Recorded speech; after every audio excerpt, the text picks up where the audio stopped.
শান্তির বাজার মহকুমার বীরচন্দ্রগ্রাম এলাকার বাসিন্দা আশিস দেবনাথের কন্যা সন্তান প্রিয়া দেবনাথ লেখাপড়ার পাশাপাশি নাচে বিশেষ স্থান অর্জন করে। প্রিয়া দেবনাথ লেখাপড়ায় বিশেষ মেধাবী, পাশাপাশি নাচ ত্রিপুরা নাচ অনুষ্ঠানে নিজের প্রতিভায় ফাইনাল রাউন্ডে পৌঁছে যায় সে।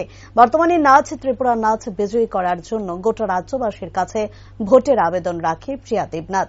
সাংবাদিকদের মুখোমুখি হয়ে প্রিয়া দেবনাথ জানায়, অনেক অনুকূল পরিস্থিতি পার করে আজ সে ফাইনাল রাউন্ডে এসে পৌঁছাতে পেরেছে। বর্তমানে নাচ ত্রিপুরা নাচ মঞ্চে জয়ী হওয়ার জন্য শুধুমাত্র দরকার প্রত্যেকের একটি মাত্র ভোট। তাই রাজ্যবাসীর কাছে ভোটের দাবি রাখে সে।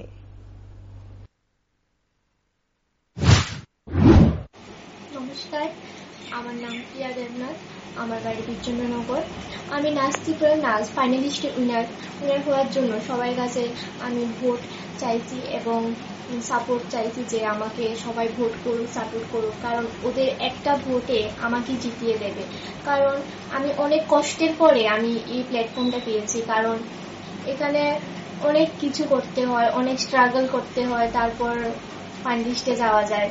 তো সবার আশীর্বাদে আমি গিয়েছি। এখন আমি সবার কাছে এটাই অনুরোধ রাখি যে সবাই আমাকে প্লিজ একটু ভোট করার জন্য, কারণ তোমাদের একটা ভোটে আমাকে উইনার হওয়ার সুযোগ করে দেবে।